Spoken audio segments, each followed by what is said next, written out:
Don't you have that new cold medicine without aspirin? A doorstep of firework and you. What a title for a song. We're making it laws where you can't drink when you want to. They called it normal back then, routine, harmless, even comforting. But today it's banned, buried, and quietly erased from memory. What did we lose when everyday life from the 1980s suddenly became too dangerous to be allowed? Riding in the open beds of pickup trucks was more than just normal in the 1980s. It was a childhood rite of passage. You can still remember the feeling of the wind slapping your cheeks as the truck bounced down dusty back roads or sped along highways, your legs braced and your hands gripping the cool metal rails. There was no seatbelt, no cushion, just you, the sky, and maybe a sibling or two clinging beside you, giggling or yelling at passing cars. Parents did not think twice. It was just how things were done. Tailgates were for hauling lumber and hauling children. But today, in most states, it is illegal to ride in the bed of a pickup truck unless you are a farm worker or under specific exceptions. Authorities now call it dangerous, irresponsible, unthinkable. But for those who grew up in the 80s, it was freedom on four wheels. If bouncing around in the back of a pickup sounds wild by today's standards, wait until you remember what kids were doing completely unsupervised just a few blocks from home. Letting kids roam the neighborhood alone was not just common in the 1980s, it was encouraged. Children would vanish after breakfast with a bike, a baseball glove, or just their imagination, and no one blinked an eye. They played near rivers, railroad tracks, junkyards, and alleys. They climbed trees and empty lots, chased each other through sprinkler-soaked lawns, and explored storm drains without ever considering the danger. No cell phones, no GPS. Just a promise to be back before dark, maybe. You followed the smell of backyard barbecue or the jingle of the ice cream truck to know where everyone had gathered. The streets raised them. Strangers were just people you had not met yet. The rule was simple. Stay together, watch out for your younger sibling, and come home when the porch lights came on. Parents trusted the neighborhood, and the neighborhood often looked out for them. There was an unspoken safety net woven through the community, invisible but strong. But today, letting a 10-year-old walk to the park alone can spark a visit from child services. Some parents have even faced legal charges for giving their kids the same freedom they once enjoyed. What was once viewed as independence is now labeled negligence. The culture of watchful fear has replaced the freedom of wandering youth. But if that sounds unsettling, it is nothing compared to what used to happen behind the wheel, while kids were in the back seat. Driving after a few beers was seen as a minor risk, not a moral failing. In the 1980s, drinking and driving was common, so common it barely raised an eyebrow. Someone would leave a barbecue or a bowling alley, buzzed but smiling, and climb behind the wheel like it was just another Tuesday night. Sometimes they even brought a drink with them for the road, nestled between their legs or sitting in the cup holder before cup holders even existed. You might remember the clink of bottles under the seat or the faint scent of beer still on your uncle's breath as he drove you home. Nobody called it reckless, nobody flinched. It was treated the same way as driving tired or driving in the rain. Risky, sure, but manageable if you knew what you were doing. Breathalyzers were rare. Police might give a warning, not a ticket. Getting pulled over meant a brief conversation, not a night in jail. Today, of course, the laws have changed, and for good reason. Drunk driving kills thousands. Campaigns like Mothers Against Drunk Driving helped turn the tide, showing the public what casual drinking behind the wheel really cost. But back then, it was not about recklessness. It was about a culture that had not yet connected its habits with their consequences. And if the idea of casual drinking while driving sounds dangerous now, just imagine what the air was like inside your favorite restaurant. Smoking was everywhere in the 1980s. Not just on sidewalks or street corners, but inside diners, airplanes, grocery stores, even hospitals. Ashtrays were bolted to fast food tables. The clink of ice in a glass mixed with the flick of a lighter. Office meetings were held through a fog of cigarette smoke. Passengers lit up at 30,000 feet in a sealed cabin, and nobody said a word. There were smoking sections in restaurants, but no real barriers. Just a vague separation by aisle or air vent. It was part of the scenery, part of the culture. But today, smoking indoors is banned in most public spaces across the United States.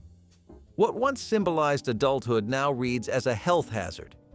But at the time, it was just background noise, something that hung in the curtains and clung to your coat. And if the air in those spaces was thick with smoke, it was also filled with something else that seems almost unbelievable now: medicine sold without oversight. Buying cold medicine used to be as easy as grabbing a candy bar. In the 1980s, if you had a stuffy nose, you walked into the drugstore, picked up a box of Sudafed, paid in cash, and left. No questions asked, no identification, no tracking. Parents sent their kids to buy it. It was just medicine, part of every household. But the main ingredient in many of those over-the-counter remedies, pseudoephedrine, was later linked to illegal methamphetamine production. By the early 2000s, laws changed. Now, you need to show identification, sign a logbook, and face strict limits on how much you can buy. The shelves are locked. The trust is gone. And what used to be a quick stop for relief has turned into a regulated transaction. But before children were regulated at pharmacies, they were doing something else just as shocking in the family car: standing tall while it moved. Letting kids ride standing up in the back seat was not just overlooked, it was often encouraged.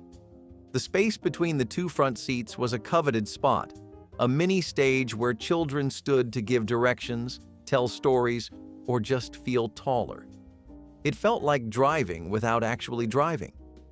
Parents drove with one arm loosely draped over the passenger seat while a child stood between them, gripping the dashboard, peering out at the road like a co-pilot. In the back, kids slid across vinyl seats, bounced with each turn, or lay down and stared at the ceiling. There were no reminders to buckle up, because buckling up was not yet a rule. It was a nuisance. The seatbelt often stayed buried beneath the cushions or was jammed into the crack between the seats. Today, it is illegal for a child to ride without a proper car seat or restraint. Parents now face fines, or worse, for what was once everyday family travel. But back then, riding unrestrained was just another way to feel free. There was trust, or maybe just oblivion. Either way, it was the norm. And if today's laws would call that reckless, the next parenting habit would cause even more of an uproar. It took place in plain sight, often with a crowd watching. Parents spanking kids in public did not invite whispers or legal warnings. It earned nods of approval. In the 1980s, discipline happened wherever it was needed: at the grocery store, in parking lots, outside churches, in schoolyards. If a child misbehaved, parents corrected them on the spot. A quick swat to the backside or a firm grip on the arm was considered loving firmness, not abuse. Older folks would even say, "That child will thank you one day." The phrase, "spare the rod, spoil the child," was not just quoted, it was lived. Nobody called the authorities. Teachers spanked students too. It was woven into the culture of consequences and correction. Today, that same act is considered public violence by many. It can lead to police reports, social worker visits, or even legal charges. And yet, for many who grew up back then, it was the way boundaries were taught. A smack on the bottom followed by a stern look was how parents said, "I love you enough to correct you." Right or wrong, it was real. But for a generation that was spanked in the cereal aisle, there was another truth. Most of them never buckled up in the car ride home. No seatbelt use was not just common, it was practically invisible. Cars came with seatbelts, but they were rarely used. Children piled into the back seat without a second thought, curling up with pillows, playing games, or hanging their heads out the window like golden retrievers. On long trips, siblings would wrestle or lie down to nap across the entire back row. Adults, too, often left their belts untouched, especially in the front passenger seat. The seatbelt light was just an annoying feature, easily ignored. There were no alarms, no relentless dings, just silence and freedom. Many people viewed seatbelts as unnecessary unless they were driving fast or on highways. Some even believed they were more dangerous during crashes. It was not until the late 1980s and early 1990s that states began to enforce seatbelt laws. Today, it is a non-negotiable. Not buckling up can cost you money, your license, or your child's safety.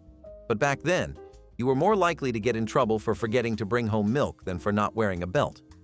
And if the roads were that casual, imagine how carefree kids were on their bikes, zooming through neighborhoods without a helmet in sight. Riding bikes without helmets was not considered dangerous. It was considered growing up. Children in the 1980s owned scraped knees, stubbed toes, and chipped teeth like badges of honor. You grabbed your bike and took off the moment the sun came up, racing friends through alleys, sidewalks, and backyards. The wind whipped your face. The world blurred past. Helmets were rare. If anyone had one, it was likely for motocross or medical reasons. Most parents did not even think to suggest it. Bike safety was taught through scraped elbows, not pamphlets. You rode with your shoelaces untied, your backpack swinging, maybe even one hand holding a soda. Some bikes had pegs, others had banana seats, but almost none had helmets. Today, many states have helmet laws, especially for children under 18. Schools give lessons. Parents buy reflective gear. But for that earlier generation, the only thing protecting your head was your luck and your reflexes. It was risky, yes, but also exhilarating.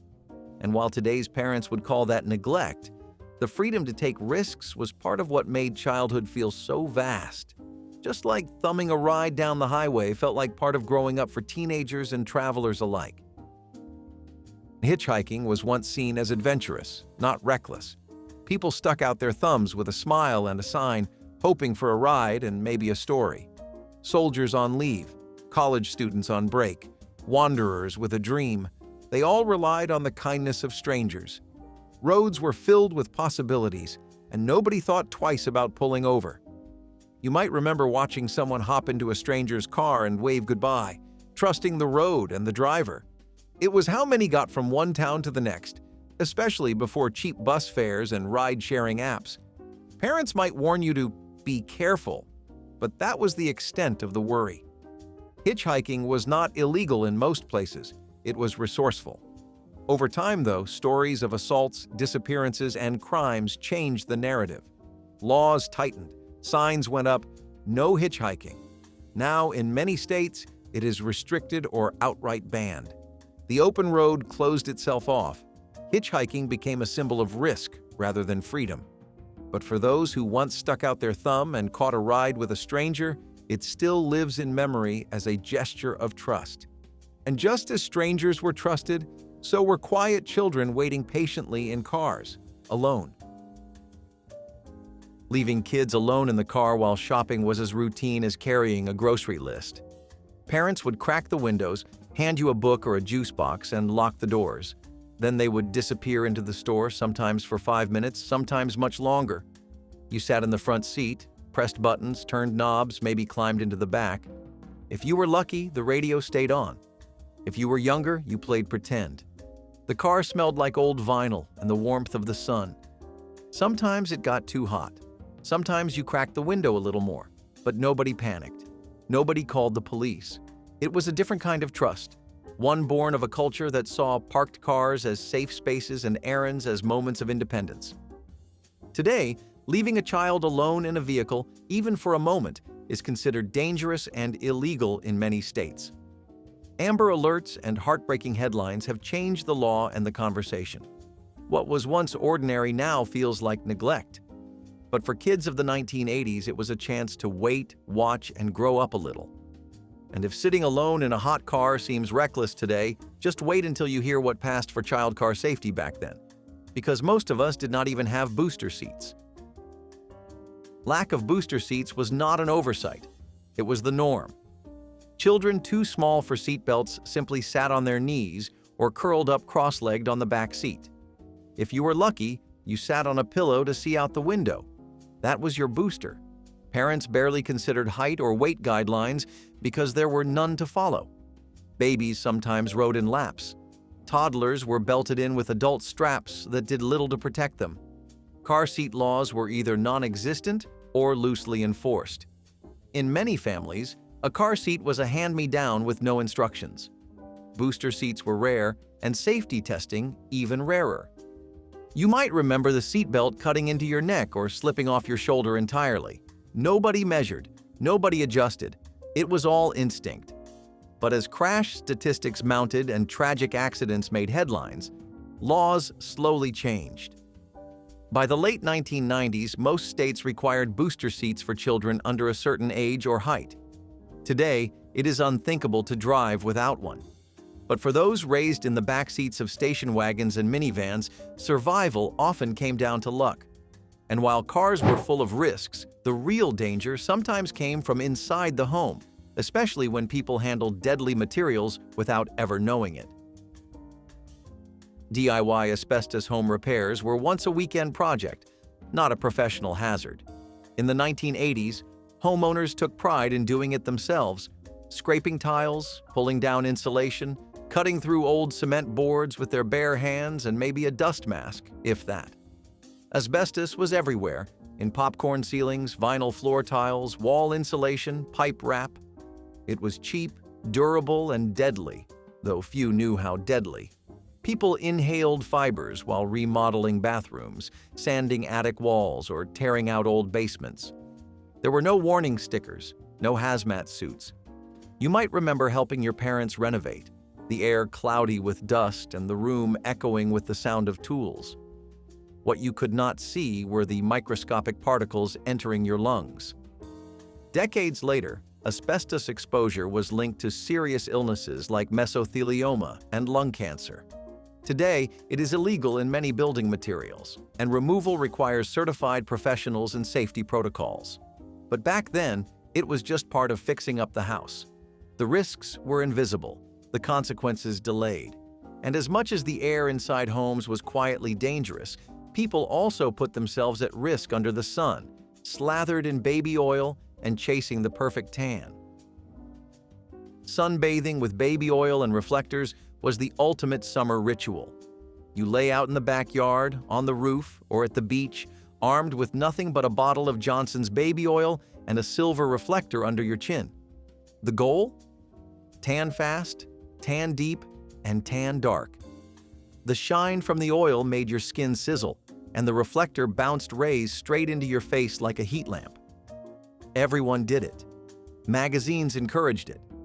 Tan lines were a badge of honor, peeling skin a minor inconvenience. Sunscreen, if it was used at all, was barely SPF 4. People believed a good tan was healthy. Doctors warned of sunburn, but nobody listened. Today, dermatologists beg patients to stop tanning, and laws limit tanning bed access for minors. The link between ultraviolet exposure and skin cancer is undeniable. But back then, summer meant bronze skin and beach bodies, no matter the cost. Sunburns turned into tans, blisters were shrugged off, and if the oil left you red and raw, you did it again the next day. The danger came slowly. Just like another invisible risk, many families kept right next to the medicine cabinet, in a tiny glass stick filled with mercury. Mercury thermometers were a household staple, used on babies, adults, even pets. Tucked in bathroom drawers or first aid kits, they were slim, silver, and dangerously beautiful. If you were sick, your mom would shake the thermometer to reset the mercury, then slide it under your tongue or arm. You waited in silence, watching the silvery liquid rise and hold its place. Nobody questioned it. It was science. It was routine. But those thermometers were filled with mercury, a potent neurotoxin that could poison the air if the glass broke, and they often did.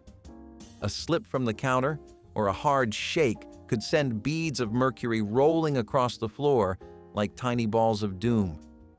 Most families wiped them up with tissues or brooms, unaware of the harm. Today, mercury thermometers have been almost entirely phased out, replaced by digital ones that beep instead of shimmer. But for kids of the 80s, that little glass stick was part of every fever, every flu, every call to grandma for what to do next. And just like nobody questioned the mercury, nobody questioned mixing alcohol with open water, especially when summer meant floating down a river without a care in the world. Drinking and floating on rivers without life jackets was summer at its most carefree, and most dangerous. You grabbed a giant black inner tube, packed a cooler full of beer, and drifted with your friends down slow-moving waters for hours. No one wore a life jacket, most could barely swim, but it was never about safety. It was about the sun, the music, and the freedom to float with no responsibilities. Some tied their tubes together. Others threw a rope to a canoe hauling more drinks. The river became a party, and the risks were part of the fun. You might remember falling out and laughing, feet searching for the rocky bottom, arms flailing before someone pulled you back in. Today, alcohol use while floating or boating is strictly monitored. Life jackets are required for anyone under a certain age in most states, and adults can face citations, or worse, for ignoring safety laws. But in the 1980s, there was no lecture, no patrol, just a lazy current and a long afternoon. And while the river taught you how to stay afloat, the classroom taught something entirely different, often with a wooden paddle. Teachers paddling students in school was not a scandal, it was school policy. Across much of the South and Midwest, corporal punishment was written directly into the student handbook. You misbehaved and you got a warning. Do it again, and you were sent to the hallway or the principal's office, where a thick wooden paddle waited behind the door. The ritual was matter-of-fact. Bending over, hands on your knees, 3 quick swats. Then back to class. It was not seen as abuse, it was called discipline. Parents usually sided with the school. Some even thanked the teacher. You might remember classmates whispering about who got licks that week, or seeing a boy walk back into the room red-faced and silent. Today, physical punishment in schools is banned in a majority of states, with strict protections in place for student rights and well-being. What once passed as character building is now considered physical harm. But in the 1980s, teachers held power that reached beyond textbooks. And if kids were being punished like adults, it is no surprise that they were also being treated like adults in other dangerous ways, like riding up front in moving vehicles without a second thought. Children riding in the front seats of cars was an everyday sight, and often a point of pride. Sitting up front made you feel older, more important. You got to fiddle with the radio, point at road signs, and chat with mom or dad like a co-pilot. No one thought about airbags because there were not any. Booster seats were rare, and height limits did not exist. Some kids were barely out of diapers, sitting inches from the windshield. It was not defiance, it was just convenience. Parents wanted to keep an eye on you, or maybe you just begged until they said yes. You might remember leaning over to see the map or falling asleep with your head against the door. Today, it is illegal in many states for children under a certain age or weight to ride in the front seat. Airbags are now both a safety feature and a reason for strict backseat policies. But back then, the rules were unspoken, and the risks were invisible. And if you think sitting up front was bold, try remembering what they used to hand to kids on the 4th of July. Explosives in a paper bag. Fireworks for kids were not just available, they were encouraged. You walked into a gas station, handed over a few dollars, and left with a brown paper bag filled with firecrackers, bottle rockets, and Roman candles. No ID check, no warning label. You lit them with matches, your fingers trembling with excitement. Sometimes you held them too long, sometimes they fizzled out, other times they exploded in your hand. But that was part of the thrill. Neighborhoods erupted with smoke and booms. Adults watched from lawn chairs. Kids ran barefoot across driveways, shrieking with glee and barely avoiding burns. There were no goggles, no supervision, and almost no laws to stop it. Today, most states restrict firework sales to adults. Certain types are banned entirely, and child safety campaigns have all but erased the image of kids with sparklers and pocket lighters. But in the 1980s, fireworks were a childhood staple, dangerous, loud, and unforgettable. The risk was part of the fun, just like cracking open a cold beer on a public beach once felt like a harmless way to enjoy the sunshine before open container laws shut that down too. Open container drinking at picnics and beaches was once as American as apple pie. You packed a cooler, grabbed some lawn chairs, and brought along a six-pack. No one questioned it. You drank beer under the sun, wine at the lake, maybe something stronger at a weekend concert in the park. Families mixed with college students, teenagers with grandparents. You might remember the clink of bottles, the pop of a tab, the slight buzz that came with a good view and a salty breeze. There were no plastic cups or disguised flasks, just open drinks in open air. Law enforcement mostly looked the other way unless things got rowdy. Public drinking was part of leisure. But as drunk driving concerns grew and city ordinances tightened, open container laws spread across the country. Today, drinking in public can result in fines or arrest. Beaches have patrols. Parks have signs. The once casual ritual is now a controlled offense. But in the 1980s, no one hid their bottle in a paper bag. It was open, visible, and normal. And if that sounds shocking today, wait until you remember the candies they gave kids. Designed to look exactly like cigarettes. Candy cigarettes marketed to children were everywhere, in toy aisles, convenience stores, and party favors.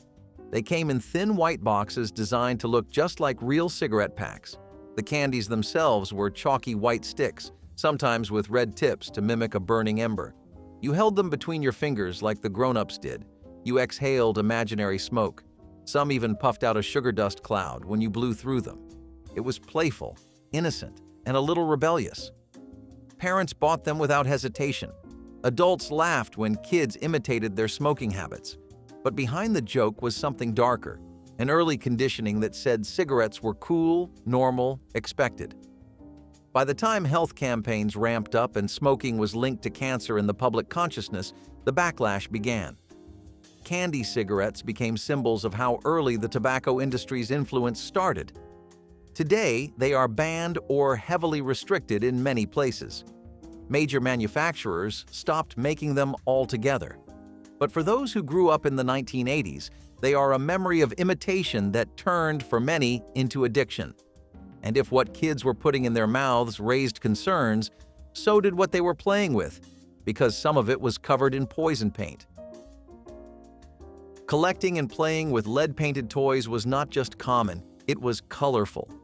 Bright red fire trucks, yellow duck pull toys, green building blocks, all coated in lead-based paint that chipped with time and clung to tiny fingers. Kids chewed on them, babies teethed on them. Nobody thought twice. Lead paint made colors pop and finishes last. It was used in toy trains, doll houses, lunchboxes, and even cribs. But as scientists and doctors began linking lead exposure to cognitive delays, behavioral problems, and even organ damage, the danger became harder to ignore. Still, many households in the 1980s were filled with toys made before stricter regulations took hold. You might remember that sweet metallic taste from licking a painted truck or the smell of an old wooden toy chest. It was part of playtime, but under the surface, those bright colors came with a cost. Today, toy safety is rigorously tested, and lead limits are strictly enforced. But back then, the warnings were distant, the labels unclear, and the risks silent. And if the toys were risky, so were the neighborhood traditions, like launching fireworks right from your own backyard. No permits, no fire marshal, just matches and luck. Home fireworks shows with no permits were the highlight of summer. The neighbors would gather in front yards or cul-de-sacs, lighting fuses with cigarettes or sparklers. The air smelled like gunpowder and grass. You heard the whistle, then the boom, and the sky exploded in flashes of red and gold. Kids helped set them up, dogs barked. Sometimes a rocket would misfire, shoot sideways, or knock over a lawn chair. But it was worth it. It was tradition. Fathers prided themselves on having the loudest bang or the highest sparkle. There were no permits, no fire extinguishers, just buckets of water, and sometimes not even that. If something caught fire, it was a garden hose and a prayer. Injuries happened, but they were shrugged off. Today, setting off fireworks without a permit is illegal in many areas. Even sparklers are restricted in some counties. Public shows are handled by professionals with safety checks and trained crews. But in the 1980s, the 4th of July belonged to the neighborhood. The celebration was loud, chaotic, and often dangerous. And while the fireworks lit up the sky, another dangerous image was lighting up inside moving cars. A toddler perched on a parent's lap behind the wheel. Parents letting toddlers ride on laps while driving was not a rare sight. It was a Sunday drive tradition. Children sat perched on their mom or dad's thighs, hands gripping the steering wheel with wide eyes, feeling like they were driving the whole world. You might remember being guided down an empty street or quiet country road, the adult's hands shadowing yours on the wheel. Everyone smiled, horns honked, people waved. It felt like a moment of bonding, but in truth, it was incredibly dangerous. There were no airbags to worry about, but there also were no restraints. A sudden stop or crash could be fatal. Yet, the risk barely registered. It was seen as playful, educational even. Parents took photos. Kids begged to do it again. Today, such behavior is not only considered unsafe, it is criminal. Allowing an unrestrained child to ride in the front, let alone on your lap, can lead to legal charges. The shift in public awareness and automotive safety has been dramatic. But in the 1980s, steering a car as a toddler was just another snapshot of growing up free. And while cars were full of risk, so too were other freedoms, including the ease of buying a firearm from a stranger, no questions asked. No background checks for private gun sales was not an oversight. It was how things worked. In the 1980s, if you wanted to buy a gun from someone in your town, you met in a parking lot, shook hands, handed over the cash, and walked away with a rifle or handgun. No paperwork, no waiting period, no background check. It was common at flea markets, yard sales, or through classified ads in the local paper.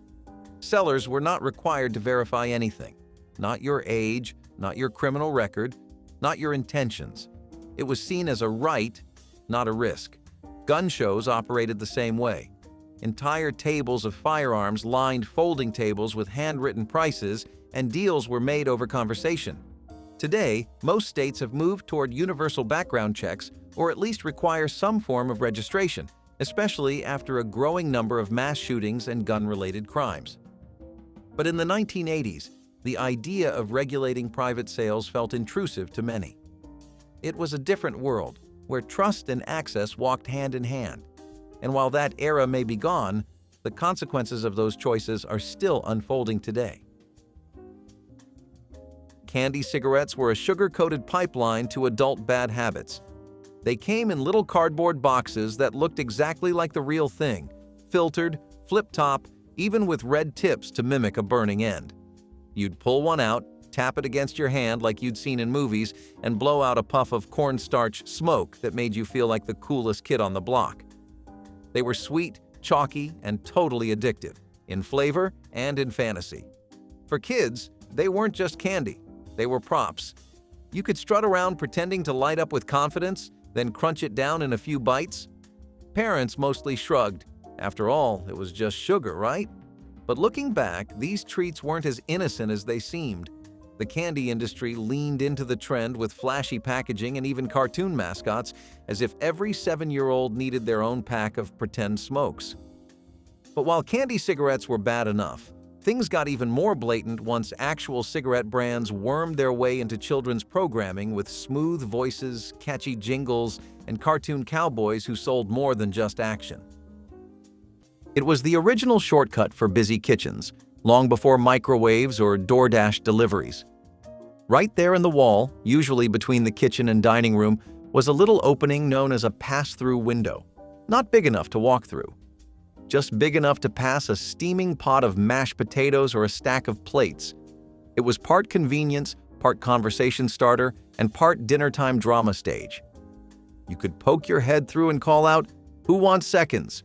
Or you could slide a dish over without juggling it across the carpet.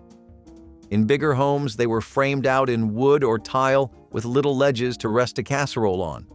In smaller homes, they were purely functional, a hole in the wall that saved mom 10 steps at every meal. Some even had shutters or swinging doors, so you could close the kitchen once dinner was served. But eventually, open-concept living took over.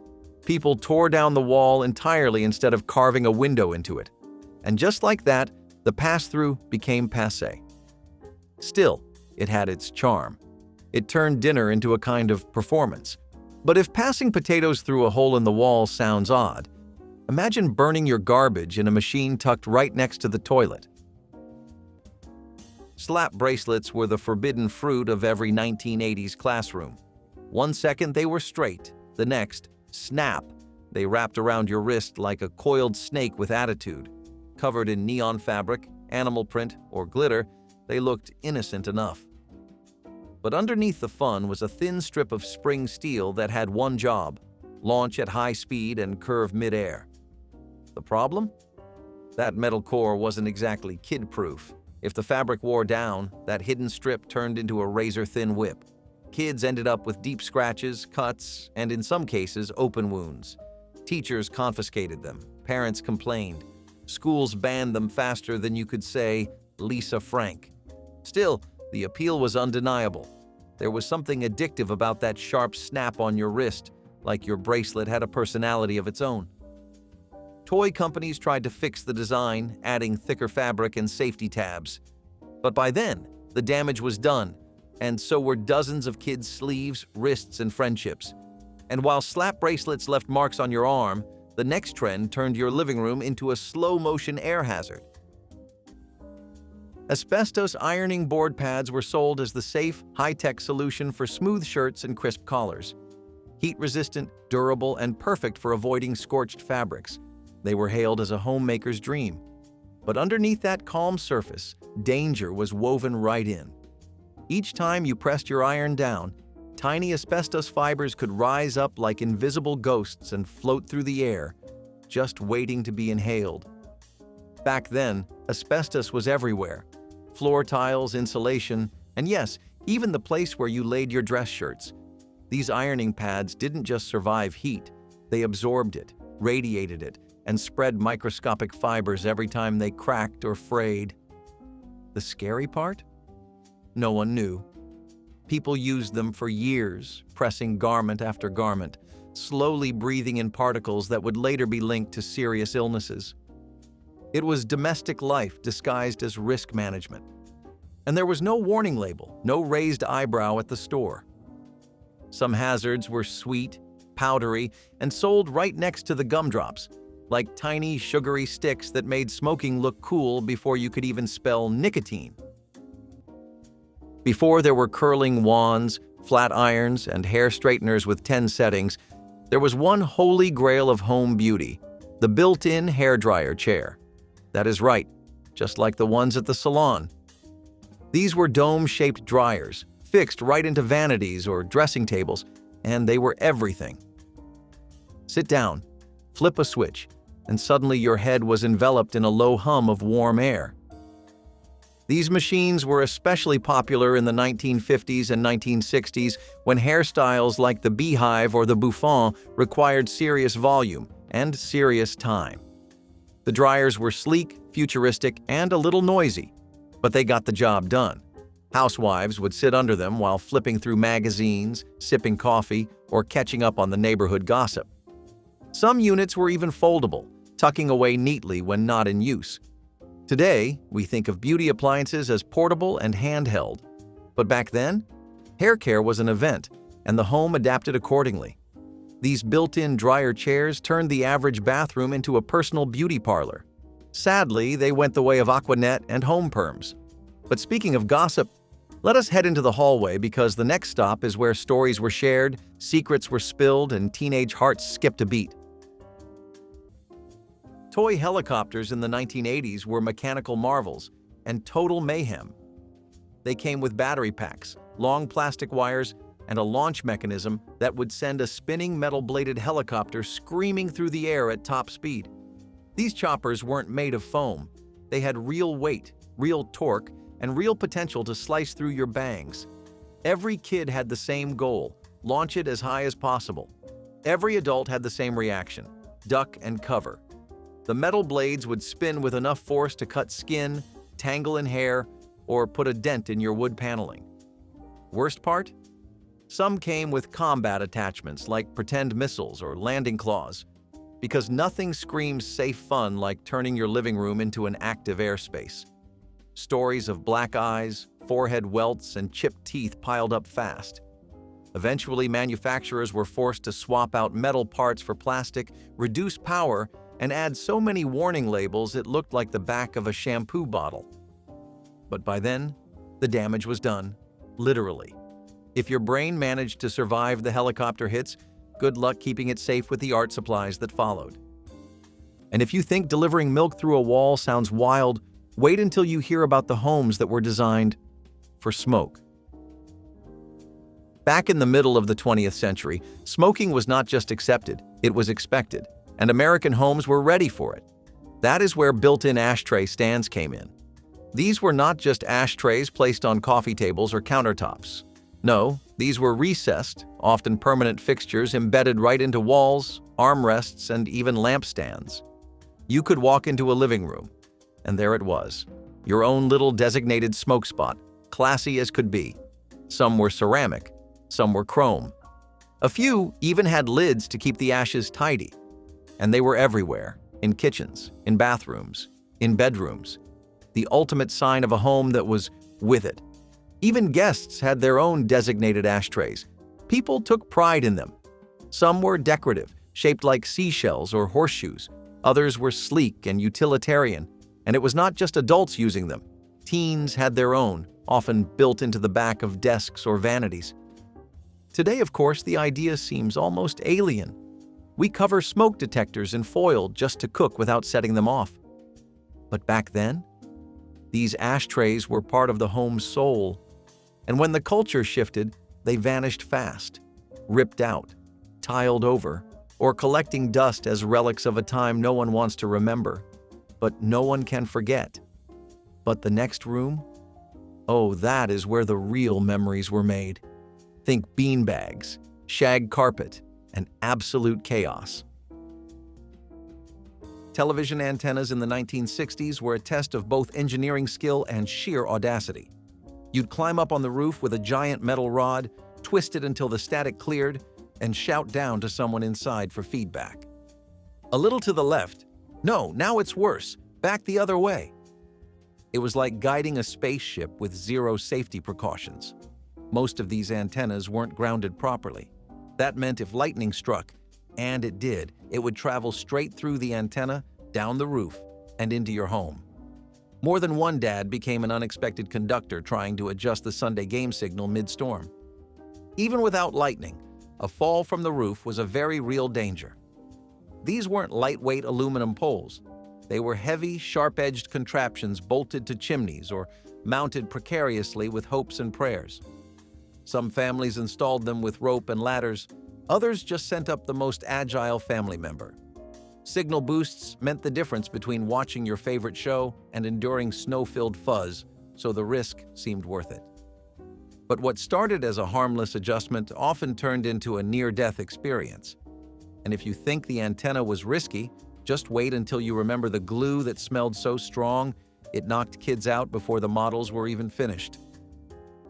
Long before cell phones and even before cordless landlines, families had a different way of yelling through the walls. And no, it was not just yelling. We are talking about intercom systems. Installed in kitchens, bedrooms, garages, and hallways, these things were high-tech at the time. Built right into the wall, they had push buttons, tinny speakers, and a magical call button that could summon anyone from anywhere. It was like living inside your own hotel. "Dinner's ready!" would echo from speaker to speaker. You could check in on the baby, call the kids in from the yard, or talk to your spouse while still folding laundry. They even had a radio function in some fancier models, so you could blast the news or music in every room. These systems were sold as time savers, but they also showed off how cutting-edge your home was. Nothing said modern American household like a wall-mounted microphone next to your fridge. Eventually, of course, they wore out, the wiring went bad, or the kids used them to eavesdrop, and just like that, they fell out of style, replaced by text messages, smart speakers, and yelling again. But if you ever stayed at Grandma's house and heard your name echo through a crackly little box, you will never forget it. Now, how about something we used to build into the wall that flipped down like a magic trick? Get ready, because we are unfolding something special. There was a brief, glorious moment in the 1980s when being a math nerd actually made you cool, and that was all thanks to the digital calculator watch. You could do basic math right on your wrist. Addition, subtraction, maybe a little division if you were feeling wild. These watches were sleek, futuristic, and they gave kids the illusion of being a young computer genius. But the novelty wore off faster than a sticker on a locker. Teachers banned them from classrooms almost instantly. Kids were using them to cheat on math tests or just to show off during spelling bees. Parents got tired of replacing batteries, and school administrators were not thrilled with little kids clicking away during morning announcements. Plus, if you had even slightly chubby fingers, good luck hitting the right button. It was a gadget that promised convenience, but delivered mostly frustration and a few detention slips. And while that fad disappeared into backpacks and sock drawers, another 1980s product was trying way too hard to sell itself with big names and bigger commercials. But even with a football legend at the front, it still missed the catch. The bag of glass toy kit was one of those ideas that sounds like a joke, because it kind of was, but somehow ended up on actual store shelves. Inspired by a sketch from a comedy show, it became a bizarre reality thanks to novelty companies that took the joke way too far. Inside the package? A small clear bag filled with sharp-edged plastic shards that looked, and in some cases felt, a whole lot like real broken glass. Some versions were labeled as safe plastic, but others? Not so much. The idea was that kids could pretend to play with shattered glass as a prank or just for laughs. But what could possibly go wrong, right? Tiny cuts, choking hazards, or just the sheer confusion of teaching kids that handling jagged shards was entertainment. Parents were either horrified or totally unfazed, depending on their sense of humor. The product didn't last long, and while this prank kit was short-lived, plenty of long-term household items were just as risky, like hair dryers with zero insulation and a plug that sparked like a lightning bolt near the sink. That was thanks to ceiling-mounted radio speakers, built-in audio systems that piped mono sound into every room of the house. They were a mid-century dream, a touch of Jetsons-style modernity, long before smart homes were even an idea. The radio unit was usually installed in the kitchen or living room, with a big dial and a few large buttons. You could pick a station, adjust the volume, and suddenly, the whole house was in sync. Of course, these systems had limitations. There was no surround sound, no playlists, just whatever the station was playing that day. But at the time, that was luxury. It was like the house had a voice. Eventually, stereo systems, boomboxes, and personal devices replaced the need. But if you ever stood under one of those tinny speakers and listened to Glenn Miller on a crackly station, you knew you were living in the future. Speaking of visions of the future, what about a bathroom that was all one color? Saturday morning cartoons were a sacred ritual. You poured yourself a bowl of cereal, plopped down in front of the television, and prepared to spend the next few hours in a sugar-fueled animation binge. But sprinkled between all those talking animals and laser-blasting space battles? Beer ads? That's right. Alcohol companies had no problem promoting their newest brew to an audience still wearing footy pajamas. You could go from He-Man saving the universe to a slow-motion pour of foamy beer into a frosted mug, all in the same commercial break. And these were not vague nods to adult life. We are talking full-on beer jingles with catchy tunes and smiling actors clinking glasses in backyard barbecues. Kids grew up humming these tunes without even knowing what they were singing about. To the networks, airtime was airtime. If it sold, it played. No one raised a red flag. Parents were more worried about how many Pop-Tarts you ate than whether your favorite cartoon was brought to you by a six-pack of light beer. And when the commercials ended, you ran outside with your friends. No shoes, no helmets, just two wheels and a scraped knee waiting to happen. Metal playground slides in the 1960s were like miniature torture devices masquerading as fun. These shiny silver beasts soared high into the sky, baking in the sun until they were hot enough to leave grill marks on your thighs. You'd climb a narrow metal ladder with no handrails, reach the top and feel the wind for about 2 seconds before gravity yanked you down at warp speed. There were no rubber mats or padded landing zones waiting at the bottom, just raw asphalt, gravel, or the occasional patch of dried-out grass. If you managed to stay seated the whole way down without getting airborne, you still had to brace for the skid at the bottom. Knees scraped, elbows bruised, and sometimes you'd ricochet right off the edge. These slides were tall, fast, and totally unforgiving. But somehow, kids lined up for another turn like it was a rite of passage. Yet for all the bumps and burns, there was something iconic about those metal slides. They were a danger you could climb, conquer, and compare bruises over. And if that wasn't risky enough, even ironing your clothes came with a silent, deadly companion hiding beneath your shirts. Hypercolor shirts were the 80s fashion flex you didn't ask for. Touch them, and they changed color. Sweat? Changed color. Breathing too hard in class? Boom, color change. These shirts were made with thermochromic dyes that reacted to temperature, which was science speak for everyone can now see your armpit situation. They were magical for about 10 minutes and then quickly turned into an awkward middle school experiment. But the real danger was in the dye. Some hypercolor clothing was made with chemicals that caused skin irritation, allergic reactions, and, in worst-case scenarios, a rash that looked like a heat map of embarrassment. Combine that with fading colors, poor washing instructions, and mystery reactions when exposed to sunblock or deodorant, and you had a garment that fought back. Eventually, the clothing faded for good, literally and figuratively, and safety concerns helped bury the trend for a while. Still, for a few brief years, it was the coolest, most color-shifting thing you could wear until it gave you hives. If your shirt didn't leave a mark, the next toy definitely did, especially when it was supposed to be just plastic. Bathroom incinerators were exactly what they sound like. Tiny metal boxes installed near the toilet, designed to burn trash right on the spot. Sounds efficient, right? Maybe. But also, just a little bit terrifying. These units were popular for a short time in the mid-20th century, mostly in homes that were obsessed with cutting-edge convenience. They were meant for tissues, cotton balls, wrappers, and small bits of waste, not, let us be clear, diapers or anything major. You would flip a switch, hear a low hum, and then wait while your trash slowly vanished into ash. It was like having a personal bonfire inside your bathroom. Some even came with a little chimney that vented outside. Of course, the smell was something. And safety? Let's just say it was a different time.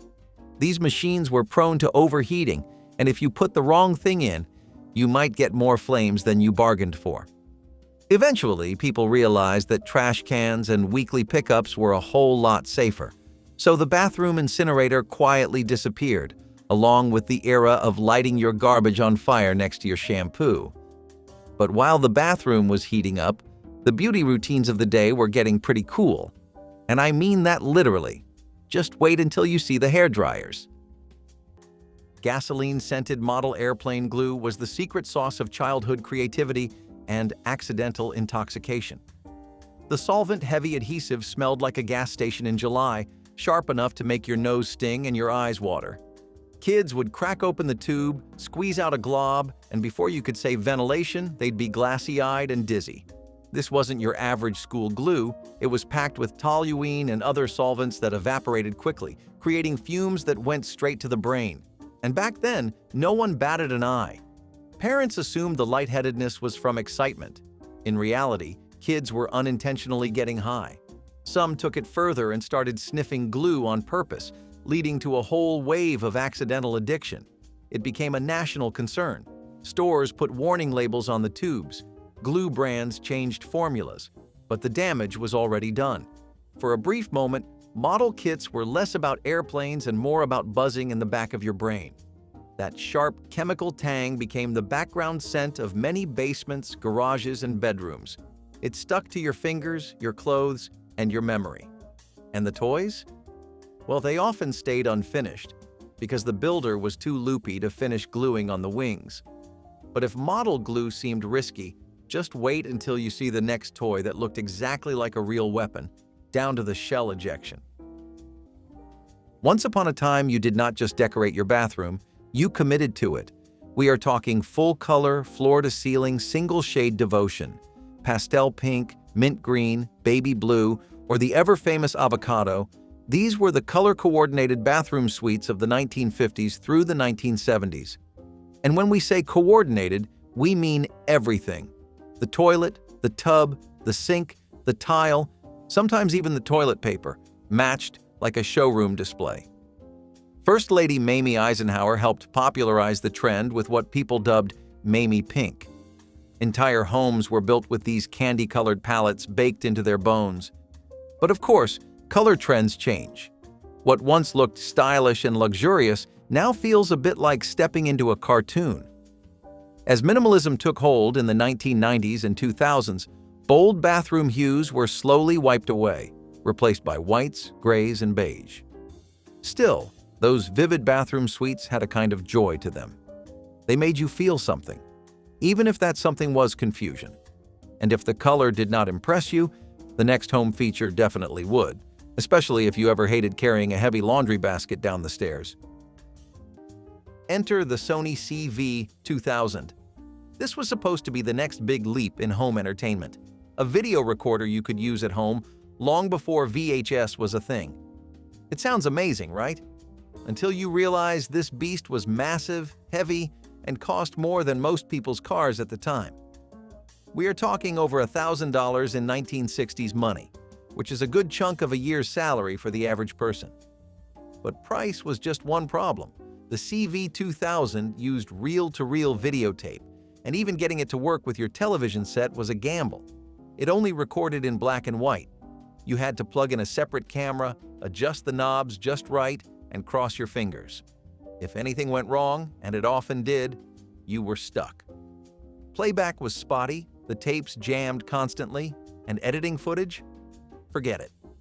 For a product meant to bring television magic into your home, it mostly just brought headaches.